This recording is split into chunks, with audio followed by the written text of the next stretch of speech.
That's Doc being Doc, isn't it? Mm. Yeah. Oh. What you gotta wonder is when Marty comes back, so Doc after he sends him back, and he's in his house. I kind of wonder if he was supposed to have read that note yet that Marty had given him.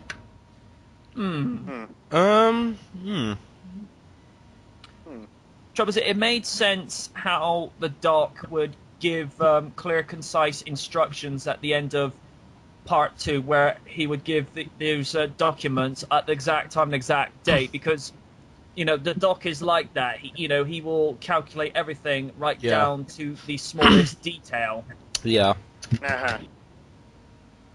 And I just thought whenever Marty had gone back, he would always assume these pseudo names to protect his identity. Like in the third one, it goes, "What's your name, dude?" Eastwood.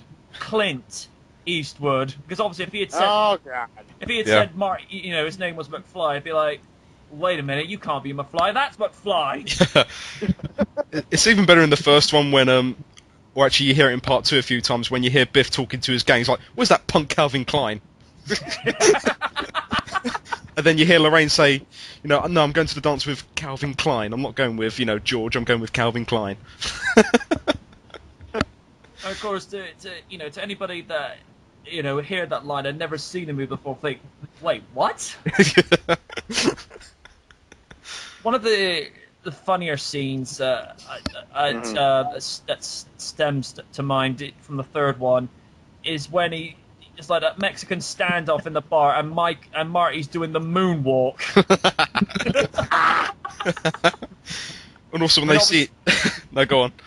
I mean, obviously, whenever the camera would, go below Marty's waist, you could tell that wasn't Michael doing that. But for all intents and purposes, it just seems to suit the scene. I do like when Mad Dog and his gang, they sort of see his trainers and they say, "Nikkei." What's that? Some sort of Asian dog or something? Quoting Nike on his trainers. Good lord. Yeah. I mean, oh lord. And of course, the hanging scene because I've actually read Michael J. Fox's memoirs. Really good read, by the way. Need to go. They actually attribute to when he started developing Parkinson's in that scene, because they had done the hanging scene wrong. Oh, really? Yeah, and because they reckon it actually sort of started there, because they actually had to get him down because they had done the noose so wrong that he was actually being strangled by that point. Oh darn. Yeah. Yeah, so that was a bit of an awkward scene. And it's just Marty, we gotta get you changed those clothes. You could get shot in there or hanged. What idiot dressed you in that? You did. Yeah. Another thing I like about the films is how in all three of them, no matter what timeline it is, it always seems to appear that history repeats itself for Marty. Yeah. You have every time he goes into the cafe and then he gets chased by Biff and his baddies, and then also when he gets knocked on the head and he wakes up and Leah Thompson's there to greet him. Yeah. And that's done in pretty much all three films, isn't it? The same scene over again, but just in a different way. I like it. I like it in part 2 where Grandpa Biff seeing this, he goes, "Something very familiar about this." Yeah.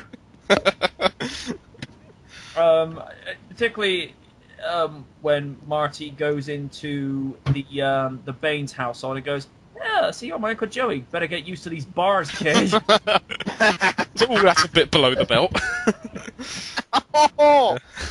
What I thought was a little bit questionable. I mean, obviously,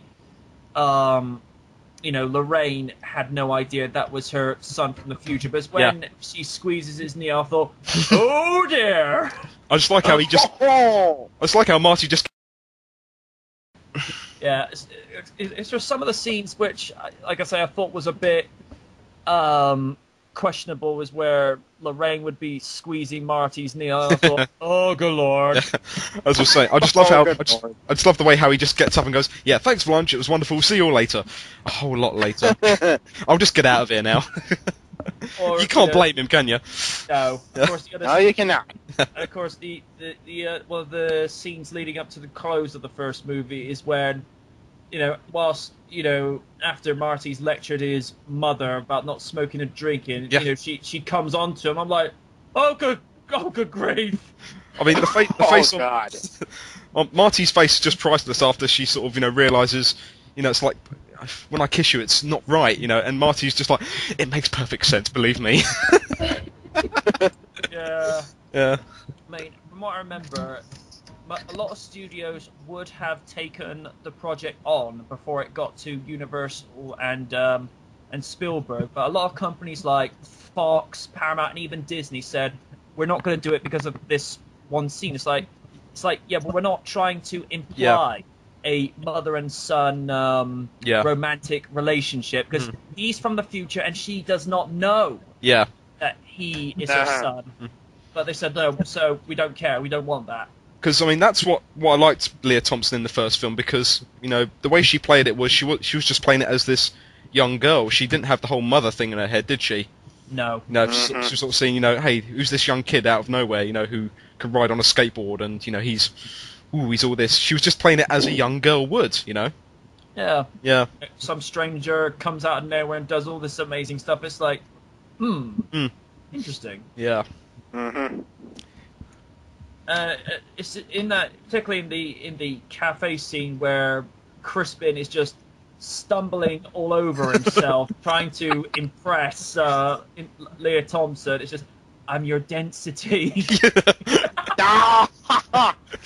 I can't believe he didn't say Destiny right. Yeah. Yeah, but not being funny, if you're a nerd in the 50s whose only female contact is your mother, which is disturbing to say the least, you're not going to know how to interact with girls your own age. Yeah. It's just one of those things, Yeah. you see something you like, it's like, I want to talk to that girl, but I don't quite know how. Yeah. And trouble is, the thing they kept repeating in every single movie was how Marty would lose all focus and judgment every time somebody questioned his courage. I think that was only done in 2 and 3, wasn't it? I don't think they did it in the first one. Was it? Or... I think 2 or 3 or something. Yeah. Yeah. But yeah, I know what you mean. Yeah, that whole angle. Yeah. I mean, Marty was almost like the complete opposite of his father. Whereas his father in the first movie would run away from confrontations, Marty would, go to try and meet it head on, but after seeing what the other guy was going to do, he'd then chicken out as well. Yeah. Uh-huh. Yeah. But then, of course, you see, a result of his actions in part 3, how he figures, he's like, I don't care if he's calling me a chicken. And personally, I think the guy's a douchebag. Yeah. Uh-huh. Not saying what he really said there, because Angel doesn't like it when I cuss. Yeah. Uh-huh. But no, I think it is amazing that the fact that the series has enjoyed the success that it has had over the last near 3 decades, and how it doesn't diminish over time. It simply gets better, because when you look at it from different angles over different years, you see things that weren't there before. Yeah. It's like,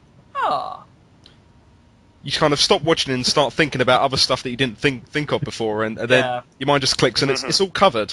Everything is covered, pretty much. Yeah. I'd agree with that. Yeah. The only thing, one of the nicer things is, as much as I like movies these days that are, that aren't so short that, you don't get time to enjoy yourself, is the fact that Back to the Future wasn't ever too long and wasn't ever too short. It was just right. It was. Yeah.